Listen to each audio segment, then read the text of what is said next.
안녕하세요, 선생님들. 셀프교육학 최원희입니다. 오늘은 2024학년도 교육학 기출문제를 풀어보도록 할게요. 오늘도 한번 힘차게 진행해 보도록 하겠습니다. 자, 2024학년도에는 학습자 맞춤형 교육 지원을 위한 교사의 역량이라는 주제가 나왔어요. 학습자 맞춤형 교육 어떻게 보면 조금은 전통적인 주제일 수가 있습니다. 자, 그리고 나서 요때 이제 문제를 조금 보게 되면요. 이때 문제 사실은 2023학년도, 그러니까 2021, 2022, 2023학년도까지는 현장형 문제에 좀 더 포커싱이 있었어요. 그러다 보니까 어떤 이야기들이 있었냐?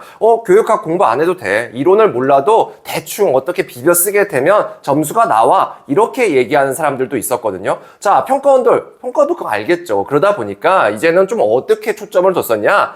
정확하게 이론을 알고 있는 경우에 득점할 수 있게끔 문제를 만들어 놨어요. 그래서 뭐 비벼 쓴다 하더라도 제가 말씀을 드리잖아요. 비벼 쓰려고 하면 재료부터 정확해야 됩니다. 그래서 2024학년도에는 이론에 대한 부분들이 조금 더 출제가 됐어요. 그래서 2024학년도부터 비로소 이론형과 현장형의 균형이 되었다라고 말씀을 드릴 수가 있을 것 같습니다. 자, 문제 난이도 보시면 아시겠지만 되게 어려웠어요. 이 당시에 체감 난이도도 굉장히 높았었고, 그러다 보니까 1차 합격자들의 평균 점수도 15점대 후반 이 정도로 이렇게 나왔었거든요. 그래서 문제가 굉장히 어려웠었다. 그 다음에 이론들도 보면요, 소주제 1, 2, 3, 4, 물론 소주제 1 같은 경우에는 잠재적 교육과정이었지만 목표 설정, 내용 구성, 평가, 계획, 수립시라고 그 조건이 나왔기 때문에 문제 자체는 쉽지는 않았고요. 그 다음에 소주제 2 같은 경우에는 무어의 온라인 상호작용의 유형이 나왔었어요. 그래서 이런 부분들은 공부가 안 되셨던 분들에게는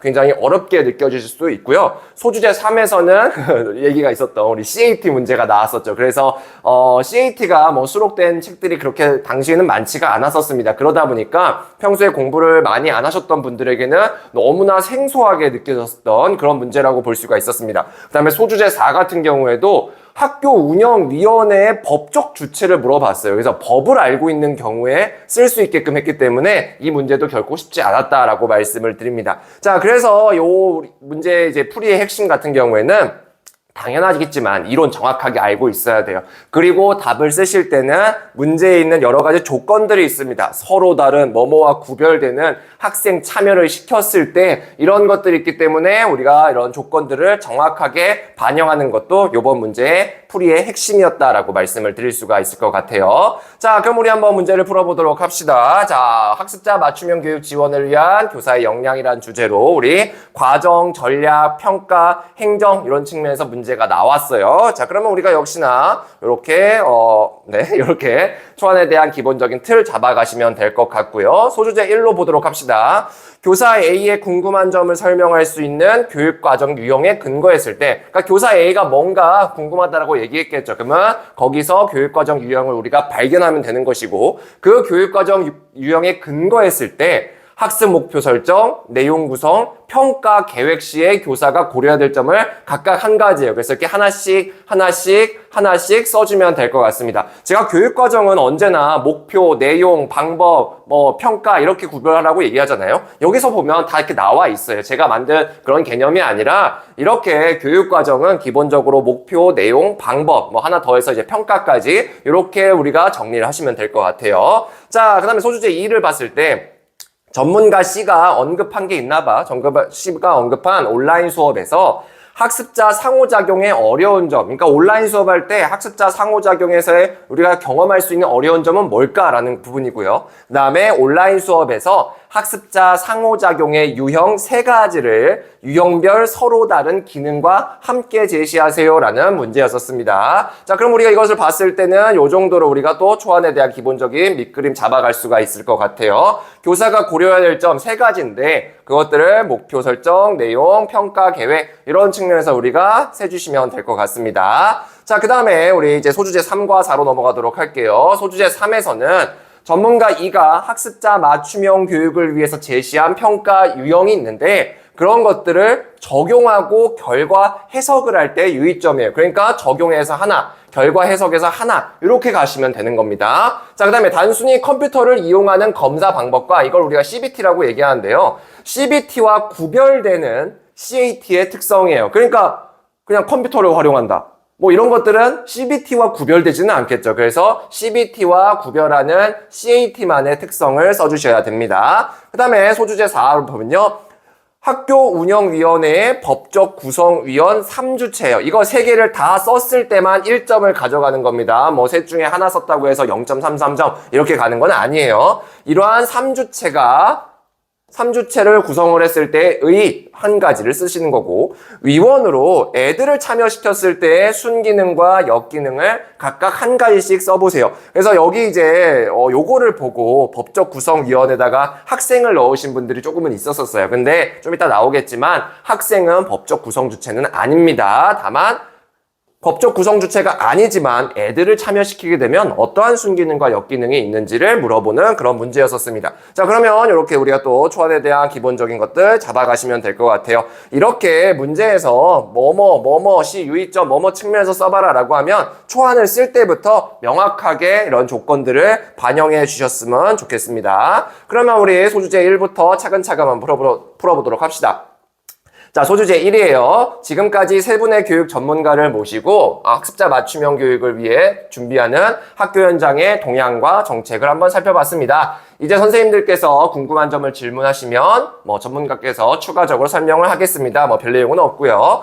자, 이제 교사 A가 얘기를 합니다. 제가 교육 실습을 나갔던 학교는 학생의 신체 활동을 장려하기 위해서 1인 1 운동 맞춤형 동아리 이런 것들을 운영했어요. 그랬더니 의도치 않게 몇몇 학생들은 교우 관계가 좋아져서 봉사활동까지 하는 반면에 일부 학생들은 너무 친해져서 자기들끼리만 어울리는 이런 문제가 생겼습니다. 이렇게 의도치 않게 생긴 현상은 교육과정 측면에서 어떻게 설명할 수 있을지 궁금합니다. 자, 의도하지 않았는데도 불구하고 교육적인 효과가 발생한 이런 교육과정 유형을 뭐라 그래요? 그렇죠. 잠재적 교육과정이라고 얘기를 합니다. 교사 A의 궁금한 점을 설명할 수 있는 것은 잠재적 교육과정이라는 것을 우리가 이 지문을 통해서 알 수가 있을 것이고요. 잠재적 교육과정에 근거했을 때 목표 설정, 내용 구성, 평가 계획 시에 교사가 고려해야 될 점을 써주면 되는 겁니다. 자, 그러면 하나씩 써보는 거죠. 잠재적 교육과정에 근거했을 때 잠재적 교육과정의 핵심은 의도치 않았음에도 불구하고 교육적인 효과가 있는 거예요. 그러면 우리가 목표를 설정을 할 때 무엇을 좀 고려해야 되겠어요? 우리가 주로 의도한 것들은 인지적인 측면에 있는 경우들이 굉장히 많거든요. 그래서 우리가 의도치 않게 발생할 수 있는 학생들의 태도 변화, 즉 정의적인 부분까지도 고려를 해야 된다. 이런 것들을 목표 설정 시에 반영을 해야 된다라고 쓸 수가 있을 것 같습니다. 그 다음에 내용 구성 측면에서 보면요. 내용 구성에서 보면 잠재적 교육 과정을 일으킬 수 있는 여러 가지 내용인 것들이 있다라는 것을 우리가 전제를 해줘야 됩니다. 어떤 것들이 의도치 않은 효과를 내주게 되냐? 내용에 혹시나 편견적인 부분이 있지 않는지, 성차별적인 부분이나 아니면 뭔가 직업적인 그런 부분들, 그래서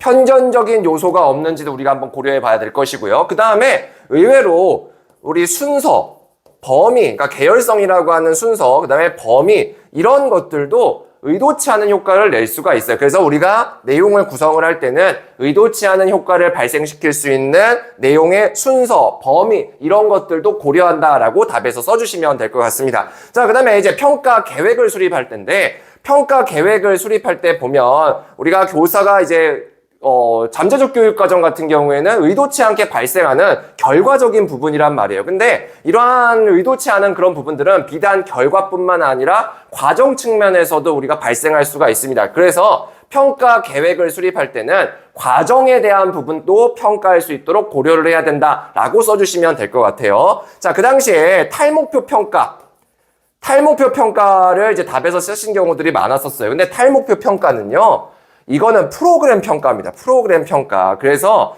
탈목표 평가를 고려한다라는 말 자체가 사실은 그렇게까지 좋은 표현은 아니에요. 이 문제와 관련돼서는. 그래서 물론 엄청나게 무조건 틀렸다 이런 것은 아니겠지만 우리가 평가 계획을 수립할 때는 의도치 않은 효과가 발생할 수 있는 그런 과정적인 부분들도 평가 계획 시에 고려한다라고 답에서 써주시면 될 것 같습니다. 자, 그러면 이제 우리가 선생님들 조금 더 보도록 할게요. 우리 교육과정 유형을 이제 구분을 할 때, 공식적 교육과정이 있고, 잠재적 교육과정이 있고, 이제 영교육과정 이런 것들이 있습니다. 자, 공식적 교육과정 같은 경우에는, 공식적 교육과정은 의도가 한 거죠. 우리가 의도가 있다고 보는 겁니다. 의도가 있어요. 그리고 이제 교수가 됐냐? 교수가 일단은 돼야죠. 그죠? 돼야 됩니다. 물론 선생님들이 개별적으로 안 가르치거나 이런 경우가 있을 수는 있겠지만 그래도 공식적인 교육과정을 우리가 가르쳐야 될 것이고요. 그 다음에 학습은 될 거냐? 학습은 되는 경우가 있고 안 되는 경우가 있죠. 아이들 수준에 따라서. 그래서 요거는 이렇게 세모로 잡아가시면 될 것 같아요. 그 다음에 우리 잠재적 교육과정. 잠재적 교육과정 같은 경우에는 의도치가 않았어요. 의도치가 않았는데 은연중에 교수가 되는 거예요. 은연중에. 그리고 나서 학습이 이루어지게 되는 거. 요것을 이제 잠재적 교육과정이라고 얘기를 하고 우리 이제 영교육과정이 있죠. 영교육과정 같은 경우에는 의도가 있죠. 의도가 있시 교수하지 않은 거예요. 그리고 학습도 이루어지지 않았습니다. 이게 이제 영교육 과정입니다. 잠재적 교육 과정은 이제 우리가 2년 전에 나왔기 때문에 올해 다시 한번 나오겠지는 솔직히 약간은 좀 강조점은 조금은 떨어질 수 있어요. 대신에 영교육 과정 같은 경우에는 우리가 시험에서 꼭 나올 수 있는 그런 부분들이기 때문에 우리가 조금 더 공부를 해주셨으면 좋겠어요. 그래서 영교육 과정은 이렇게 리메이크 문제를 한번 만들어 봤습니다. 다음에서 언급한 교육 과정 유형이 발생한 이유 2가지 하고요. 교과서 외 보충 자료를 제작할 때 교사가 이제 유의해야 될 점들을 이제 써보는 그런 문제였어요. 자, 문제 보도록 할게요. 지문을. 교과서를 비롯한 국가교육과정을 분석하다 보면 가르칠 만한 가치가 있음에도 불구하고 고의로 배제되어 있는 교육 내용들이 있습니다. 이게 바로 영교육과정인 거죠. 영교육과정. 따라서 교사가 판단하기에 필요한 내용은 교과서 외 보충 자료를 제공해서 애들의 학습 경험을 존중해 줄 필요가 있습니다. 다만 당초 목적 달성을 위해서는 몇 가지 사항들을 조금은 유의해야 될 것 같아요. 라고 얘기가 나오고 있어요. 그러면 영교육 과정이 발생한 이유는 왜 그럴까요? 왜 고의로 빼뜨렸을까요? 여러 가지 이유들이 있겠죠. 현실적인 측면에서 볼까요? 굉장히 현실적인 이유 뭐가 있어요? 이거 진짜 가르칠 만한데 시간이 없네. 시간이 없을 수 있겠죠. 내가 솔직히 말해서 이것도 가르치고 저것도 가르치고 싶어요. 근데 시간이 없는 걸 어떡합니까? 그래서 수업 실수와 관련된 부분들, 이런 것들 아니면 교과서에 사실은 어느 정도 국가에서 가이드라인을 줘요. 몇 페이지 정도. 그래서 그런 부분들 때문에 분량상 제한 이런 것들 때문에 영교육 과정이 발생할 수가 있고요. 그 다음에 다른 이유 또 뭐가 있을까요? 사회적인 측면도 있어요. 사회적인 측면에서 보면 사회의 이념과 부합하지 않는 경우, 사회의 안녕에 부합하지 않는 경우에는 가르칠 만한 가치가 있음에도 빠져야 되는 내용들이 있습니다. 그다음에 교사 측면도 있죠. 교사 측면에서 보면 교사의 뭔가 관심사, 능력 아니면 이런 부분들 이런 것들도 우리가 영교육 과정이 발생하는 이유다라고 볼 수가 있을 것 같습니다. 자, 그다음에 교과서 외에 보충 자료를 제작을 해야 되는데 유의해야 될 점들이 있어요. 자, 여러분들 이제 그런 부분들이 많습니다. 이제 학교에 가시면 교과서로만 수업하지는 않을 거예요. 분명 다른 자료들도 이제 가져오게 될 텐데 그러한 교과서 외 보충 자료를 만들 때 무엇을 좀 조심해야 되겠어요? 일단은 그 자료가 정확해야 될 거 아니에요. 그래서 우리가 자료의 정확성, 자료의 최신성 이런 것들도 유의해야 될 것이고요. 그 다음에 해야 될 거 일단은 너무 많이 만들면 안 돼요. 너무 많이 만들게 되면 시간 내에 못 가르치잖아요. 그리고 아이들에게 학습 부담을 유발할 수가 있습니다. 그래서 그런 부분들도 우리가 유의해 줘야 될 것입니다. 그 다음에 어쨌든 공식적 교육 과정을 우리는 해야 되는 그런 교사들이기 때문에 공식적 교육 과정과의 일치성 이런 부분들도 우리가 충분히 유의해 줘야 됩니다. 교과서와 다른 거 가져와가지고 이게 맞아 라고 할 수는 없는 거잖아요. 그렇기 때문에 우리가 여러 가지 것들을 유의해 주셨으면 좋겠습니다. 자, 그래서 이제 해설을 보게 되면요. 가르칠 만한 가치가 있음에도 불구하고 고의로 배제되는 영교육 과정이 발생하는 이유는 현실적인 측면에서 정해진 교과 수업 실수 아니면 교과서의 분량 이런 것들을 고려하는 그 과정에서 우리가 어쩔 수 없이 선택과 집중을 해줘야 됩니다. 그러다 보니까 영교육 과정이 발생할 수 있겠고 사회적인 측면에서 사회의 안정을 위해서 사회의 좀 이념과 부합되지 않는 내용들은 빠뜨려야 될 거예요. 그래서 그런 부분들도 있고요. 아까도 말씀드렸듯이 교사의 능력, 교사의 관심사 이런 부분들도 요인이 될 수가 있습니다. 자, 그 다음에 우리 교과서 보충 자료를 제작할 수 있는데 이때의 유의점은 뭐냐? 애들에게 과한 학습 부담을 유발하지 않아야 됩니다. 그러려면 보충 자료를 과도하게 제작하지 않아야 된다라는 것이고요. 그 다음에 국가교육과정과 충돌되지 않도록 국가교육과정의 성취 기준에 근거해서 보충 자료를 제작한다라고 써주시면 돼요. 자, 제가 늘 가로죠. 고려할 사항, 유의할 점 같은 경우에는 이렇게 뭔가 이유들을 좀 써주세요. 근거, 내가 그렇게 판단한 근거, 이런 부분들을 우리가 써주시는 것이 바람직하다라고 말씀을 드립니다. 그러면 이제 소주제 2로 넘어가도록 할게요. 강연 중에 교사의 온라인 수업 역량도 강조하셨는데, 온라인 수업을 위한 컨텐츠를 개발하거나 실제 온라인 수업을 운영할 때 교사가 특별히 더 신경 써야 될 점은 있을까요? 네, 온라인 수업은 대면 수업보다 학습자가 상호작용을 하는데 어려움이 많이 있어요. 따라서 온라인 수업에서 학습자가 할 수 있는 다양한 유형의 상호작용을 고려를 해서 컨텐츠를 개발하고 온라인 수업을 운영해야지만 우리가 목적 달성이 될 것입니다 라고 얘기하고 있습니다. 자, 그러면 온라인 수업을 할 때 온라인 수업 시에 아이들의 상호작용 그 과정에서 뭔가 경험할 수 있는 어려움은 뭐가 있을까요? 여러분들 사실 이 강의 들으시는 분들 중에 상당수는 직접 경험해봤던 사람들이잖아요. 네, 그쵸. 제가 온라인 원격 수업을 만드는 바람에 그렇게 하셨는데, 그때 어땠어요? 이게 직접적으로 만나지 않다 보니까 우리가 뭔가 정서적인 표현이라든지 사회성, 이런 것들을 직접적으로 경험하기 도 어려웠고요. 즉각적으로 피드백이 안 되다 보니까 내가 뭘 잘하고 뭘 못하는지 이런 부분들도 잘 안 되는 그런 문제들이 있었습니다. 그래서 뭐 즉각적 피드백이 부족했던 거. 그 다음에 정서적 상호작용, 사회적 상호작용이라고 하죠. 이런 부분들도 불충분했고, 이런 것들이 온라인 수업 시에 상호작용 과정에서의 겪게 되는 어려운 점이다라고 볼 수가 있습니다. 자, 그 다음에 이제 상호작용의 유형, 이건 이제 무어라는 학자가 이제 만드는 이론인데, 여기서 보면 뭐가 있냐? 일단은 상호작용 중에 제일 쉬운 거, 학습자 간 상호작용이 있죠. 그 다음에 교사와 학습자 간 상호작용이 있어요. 그 다음에 학습자와 컨텐츠 간의 상호작용이 세 번째가 됩니다. 그러면 이러한 것들이 어떠한 기능들을 가지고 있느냐? 학습자끼리 상호작용하는 거, 어떠한 기능이 있어요? 사회성을 촉진한다라든지, 협력적 의사소통 능력을 개발한다라든지, 이런 것들이 있습니다. 사회성 발현, 뭐 이런 것들도 있고요. 아니면 우리 학습자들끼리 상호작용하게 되면 GPD를 발달시킬 수 있는 그런 기능들도 있습니다. 자, 그 다음에 교사와 학습자 간의 상호작용은 이거는 뭐 피드백이죠. 피드백을 통해서 뭔가 잘하는 점, 보완해야 될 점들을 알려주는 그런 기능들이 있습니다. 자, 그 다음에 학습자와 컨텐츠 간의 상호작용을 하면 어떠한 기능을 가지고 있을까요? 학습자가 컨텐츠와 상호작용한다는 것은 뭐냐면, 학습자가 그냥 수동적으로 컨텐츠를 받아들이는 것이 아니라 그 컨텐츠를 이렇게 만져보기도 하고 변형해보기도 하고 그런 것들이에요. 그래서 이 컨텐츠와의 상호작용에서는 학습자의 자기주도성, 이런 것들이 굉장히 강조가 됩니다. 물론 우리 2022 개정교육과정에서 얘기하는 지식정보 처리 역량, 이런 것들을 함양하는 그런 기능들도 있어요. 지식정보 처리 역량, 이런 것들을 함양하는 기능들도 있으니까 적절하게 잘 써주시면 될 것 같습니다. 자, 그 다음에 선생님들 이제 조금 더 말씀드릴 거, 이제 무어의 온라인 학습에서 상호작용 유형은 너무 대놓고 나왔기 때문에 시험에 또 나오기는 좀 어려울 거예요. 대신에 우리 원격 수업, 온라인 수업의 유형, 국가에서 만들어준 2020년도에 모 사무관이 만든 원격 수업의 유형이 있습니다. 이 원격 수업의 유형은 법에서 크게 세 가지로 구성이 돼 있어요. 하나, 실시간 쌍방향 수업. 그 다음에 우리 컨텐츠 활용 중심 수업. 그리고 세 번째는 과제 중심 수업.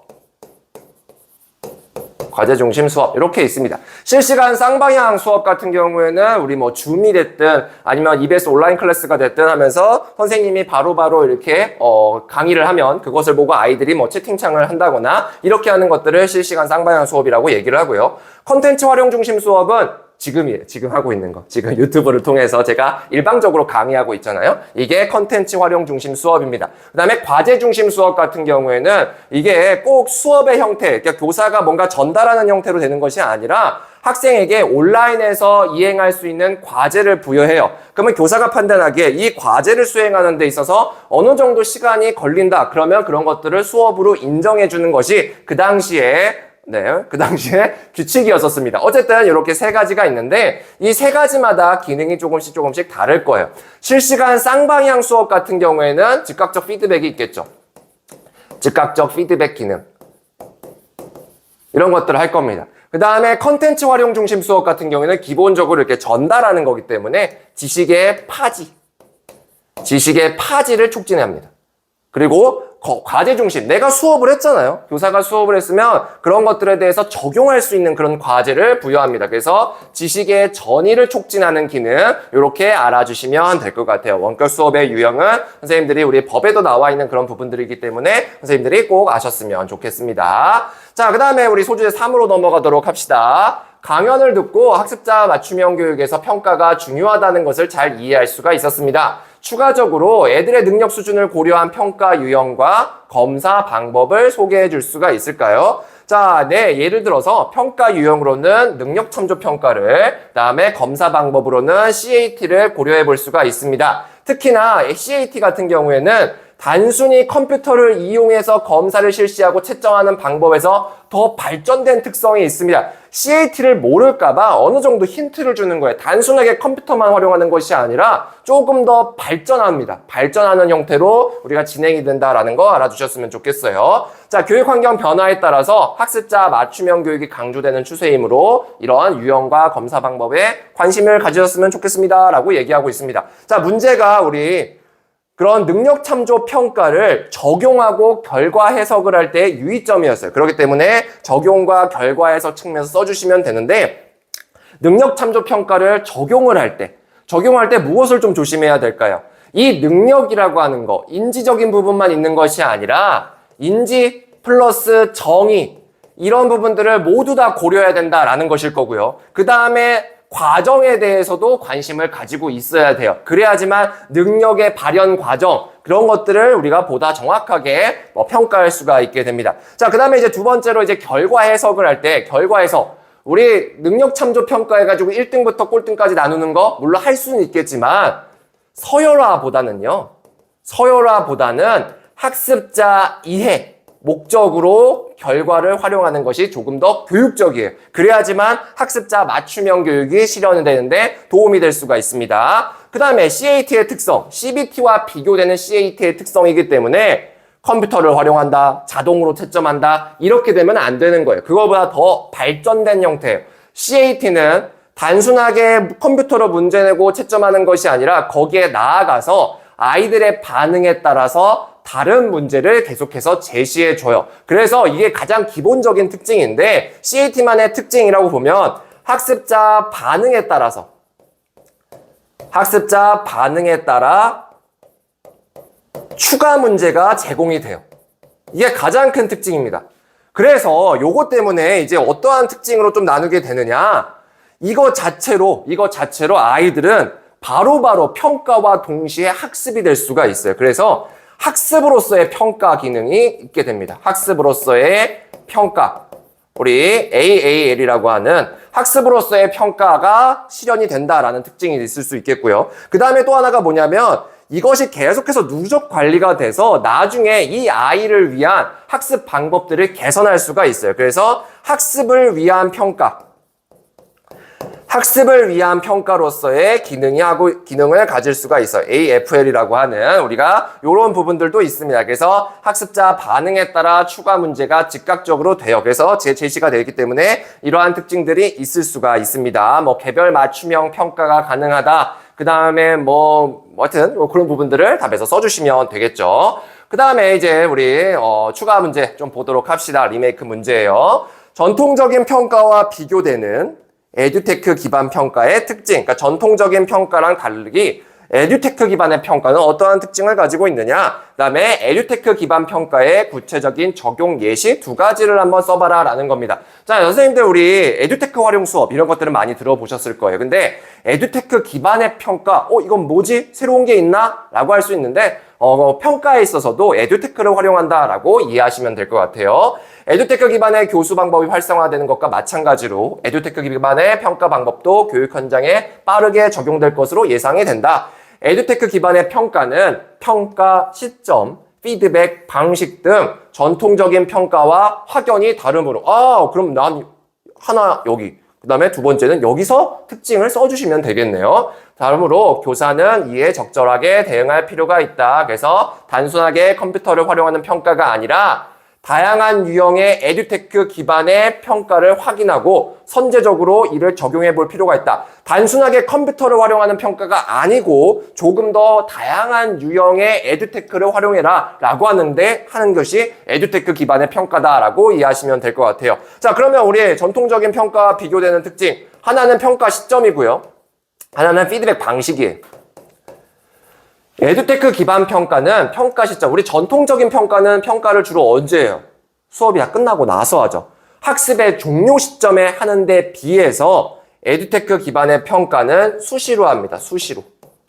수시로 평가가 진행이 된다라고 하는 것이 좀 특징이다라고 볼 수가 있겠고요. 피드백의 방식 같은 경우에 보면 전통적인 평가는 피드백을 우리가 좀 추후에 주죠. 시험이 끝나고 나서 평가가 나오게 되면 시간차를 두고 피드백을 해줍니다. 근데 우리 이 에듀테크 기반 평가 같은 경우에는 피드백이 즉각적으로 이루어져요. 바로바로 CAT처럼 즉각적으로 피드백이 이루어지고 후속 과제가 바로바로 제공이 된다라고 하는 그런 특징들을 가지고 있습니다. 자, 그 다음에 에듀테크 기반의 평가의 구체적인 적용 예시인데 단순하게 컴퓨터 활용하는 게 아니라 다양한 유형의 에듀테크를 활용해 보는 겁니다. 그러면 예시 중에 하나 지금 방금 얘기했듯이 CAT도 여기에 들어가게 될 것이고요. 또 어떤 것이 있느냐? LMS를 활용한 평가도 있어요.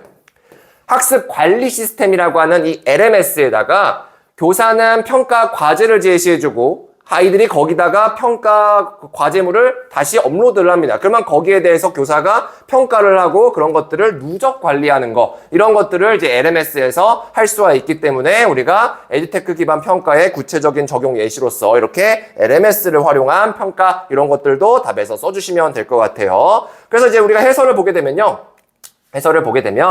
전통적인 평가와 비교되는 에듀테크 기반 평가의 특징은 다음과 같다. 자, 이렇게 문제에서 비교되는, 뭐뭐와 비교되는 특징을 쓰라라고 하면 그 비교군도 같이 써주세요. 자, 봅시다. 평가 시점 측면에서 전통적인 평가는 중간 기말고사와 같이 학습 완료 시점에 평가를 진행하지만 에듀테크 기반 평가는 학습 도중 수시로 평가한다. 이렇게 해야지만 명확하게 비교되는 특징을 잘 서술할 수가 있습니다. 두 번째, 피드백 방식 측면에서 보면 전통적인 평가는 결과가 나온 뒤에 한참 뒤에 피드백을 제공을 합니다. 이게 이제 시간차 피드백이라고 하는데 에듀테크 기반 평가 같은 경우에는 즉각적으로 실시간 피드백을 제공을 해준다라고 하는 특징이 있습니다. 자, 이러한 에듀테크 기반 평가의 구체적인 적용 예시는 우리 CAT, 그 다음에 학습 관리 시스템 LMS를 통한 평가 이런 것들이 있으니까 선생님들이 구체적인 예시니까 조금 더 풀어서 써주시면 좋을 것 같아요. 그 다음에 이제 다음 문제로 넘어가도록 합시다. 자, 소주제 4예요.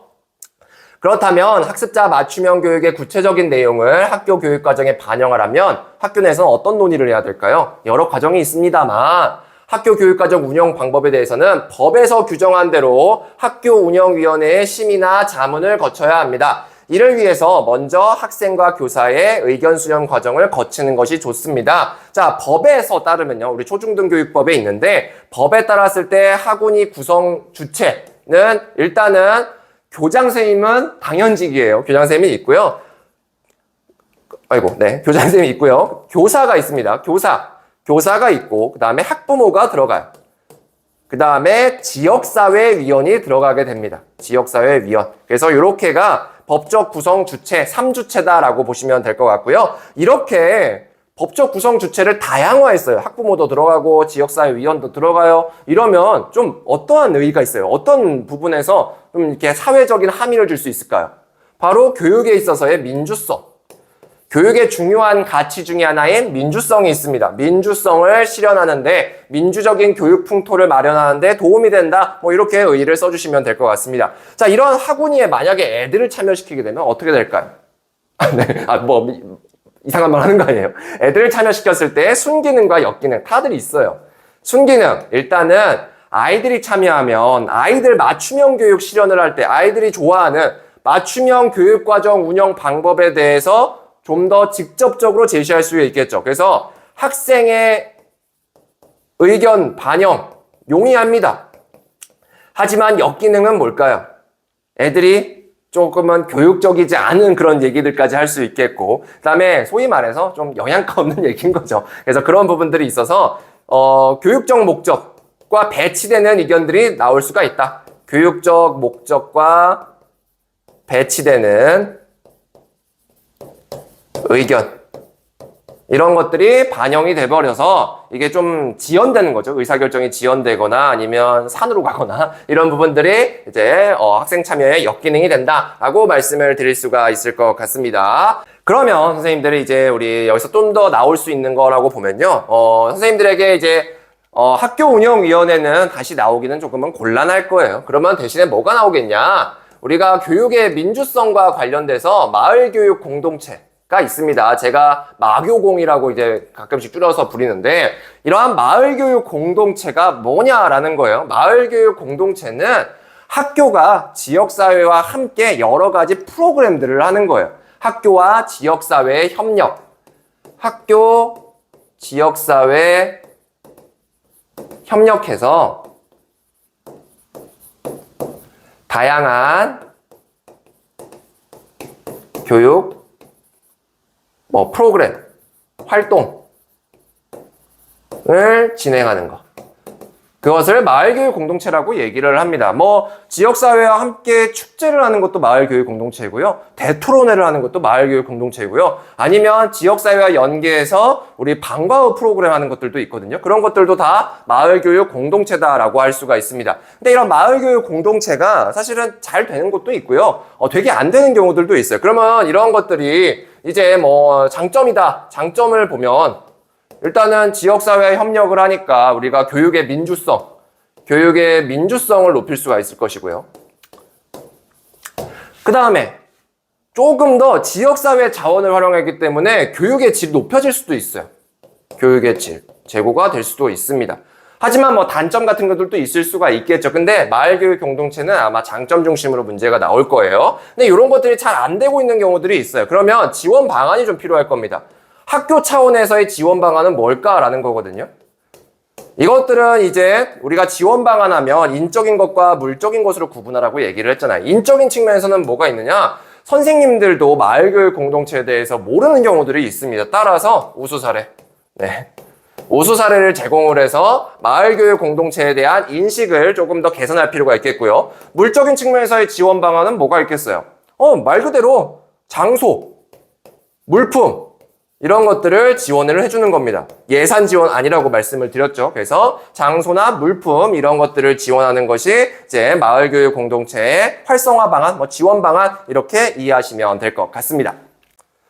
자, 이렇게 오늘은 2024학년도 기출문제를 함께 풀어봤습니다. 2024학년도 기출문제의 핵심, 현장형만 대비해서는 안 되고 1호형만 대비해서 하는 거 아닌 거, 1호형과 현장형을 균형 있게 대비를 해야 된다라고 하는 것이 2024학년도 시험의 시사점이다라고 볼 수가 있습니다. 그래서 선생님들 균형 있게 공부를 해주셨으면 좋겠어요. 그다음에 오늘 배웠던 것 중에 이제 잠재적 교육 과정보다는 이제는 영교육 과정 이런 부분들을 열심히 꼼꼼하게 보셨으면 좋겠고, 에듀테크 기반의 평가도 언제든 나올 수 있는 주제이기 때문에 오늘 나왔던 내용들 중심으로 잘 정리를 해주셨으면 좋겠습니다. 자, 이제 다음 시간은 우리 마지막이네요. 2025학년도 기출문제를 한번 풀어보도록 하겠습니다. 그럼 우리 다음 시간에 뵙도록 할게요. 오늘도 힘내세요.